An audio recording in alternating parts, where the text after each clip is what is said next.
How about money management? How important is it? How much should people risk with each trade? Yeah, interesting. So there's different ways to look at money management. There's money management in terms of the trade that you're placing. So the simple money management principle is what percentage of your account do you risk? So on my day trading, I'm risking a maximum of 1%, usually around 0.5% of my total account on any one trade. On my swing trading, it's normally closer to 1%. On my position trading, it's 2%, but a maximum of 2 trades. So it varies. It's absolutely crucial.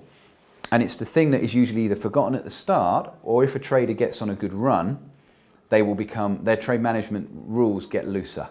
So they risk a little bit more. So they'll say things like, well, it's only profit. So if I lose, I'm going to risk 3% on this trade because I won 3% on the last trade. So I'm only giving back what I made. But all these little excuses are ways of breaking your rules. Or the other one is if they've lost, so they've had 3 losing trades on the trot, they're down 3%. On the next trade, they will risk 3% because if that trade wins, they get their 3% back and they're 3% up. And traders will do funny things. They'll look at their stats and go, well, I usually on average only have 3 losers on the trot, so I'm going to risk more on this trade. And that's the time when they have 4 losers. It's absolutely vital, absolutely vital. Are some of these extremely aggressive trading systems that preach big profits on trades sensible? Again, there's 2 factors here. It's one, is it a robotic system, an automated algorithm that's preaching that? So that's external from you. Or is it come and learn our system and you will make huge amounts of money on a small amount of money? For me, the focus for every trader should be percentage return. So you start with £1,000, you make £100 by the end of month 1, you've made a 10% return on your money. That's extraordinary if you look at it based on what you would get if you put it in the bank. But that £100 is not going to get you financially free. So a lot of these scenarios, a lot of these algorithms, how they're promoted, a lot of these companies, what they're promoting is, get rich quick, essentially. So if you can make 10%, but you had to risk 20% of your account on one trade to make that 10%, that doesn't make any sense because you've only got to have 5 losing trades and you're wiped out. So whatever they're saying, the first thing I would want to know is what have I got to risk to get the returns that you're suggesting?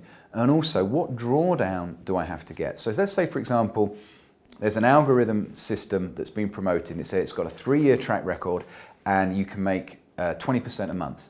But what they don't tell you is the algorithmic system goes into a 40% drawdown, so you're 40% at loss before you make that 20%.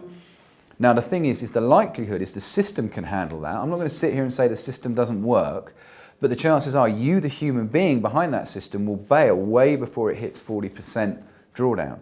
So the system isn't realistic for the trader that's behind it. So these are the types of questions that I ask people when they bring things like this to me. I'm going, what's the drawdown on this super duper system? And they haven't got an answer for it. Well, I know the drawdown on my system, my strategy. You should know the drawdown on a system that you're learning before you put any money behind it. Are they saying to people that you don't need a lot of money to start trading in this style because they know most people starting out aren't going to trade with a big amount of cash? Potentially, yes. What I say to anyone, regardless of the amount of money, is, so somebody might come to me and say, can I make money with only £1,000? And it's a little bit like what I've just said. Yes, you can, but you're not going to make a lot of money. If you do it correctly, you're going to be making, ideally, 2 to 10% return that month. That's great, but just by law of numbers, that's not going to be a lot of money. So I think what can happen sometimes is that they say you can start with 1,000, but then they may show you trades where they've used a £500,000 demo or even a real account. So the person's sitting there and the person is associating the £20,000 winning trade with their £1,000. They haven't actually made the distinction that that's not going to happen, but they've let you make the distinction in those early days, and they're essentially preying on a bit of greed. So when I speak to a new student, I'm like, what's your objective? What do you want to achieve? So when I started out, it was just to make my monthly return. Now, I was using about £5,000, so I was only looking for just over a 10% return. So it was achievable. Now, I could have been more strategic and had a bigger goal when I first started out, but even that goal wasn't unachievable. Whereas if somebody comes to me and says, look, I've got 5,000, and I need to make £2,500 a month to pay my bills so I can quit my job. I'm saying, well, you've got to get 50% return, and then you've got to get that with the stress of no other income behind you. Yeah.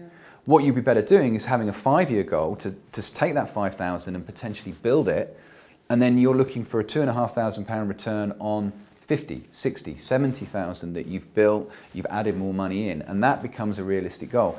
Or for somebody that's going full time, I've had a couple of students very recently that have done it, is what I've said to them is have your pot of money, look at what return you've got, and when you go full time, actually look for less return. Because people use the logic, well, if I've got more time to trade, I'm going to make more money. But actually, you've got more time in front of your screens. You've got actually potentially more time to go wrong. And actually put aside 6 months worth of money, because within that, you may not hit your number consistently month in, month out. You may make no money month 1 and 2, but then month 3, 4, 5, and 6, you outperform. But if you've got to draw on your money every single month, that's when it becomes... So there's so much more to it than simply, will you make money? To answer the question, do they prey on people because I wouldn't necessarily say they prey on them. That £1,000 you can make a return, but it's unrealistic to think that you're going to turn, in a month, you're going to take 10,000 and turn it into, 1,000 and turn it into 10, unless you're over leveraging. There's often a repeated risk management rule that you should never risk more than 2% of your trading capital. You yourself say 1% or even 0.5%. Is that realistic for people to still trade with them? It is. There will be certain trades due to stop size. So on a broker, let's say you've got a minimum stake of £1 a point. And the particular strategy, the particular trade in front of you needs a 50-point stop. So you've got £500 allocated in your trading account.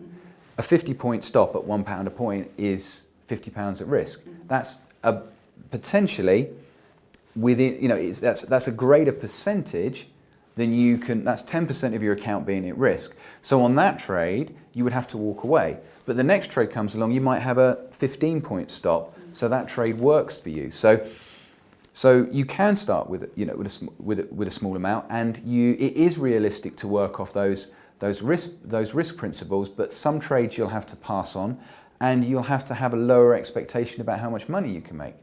So if I'm risking 1%, but I can turn a profit of 5%, that in theory is the same for me with an account with 6 figures in it than somebody with an account with 4 figures in it. It's just I'm going to make more money, but I'm going to make potentially the same percentage. But some trades may be out of reach for them.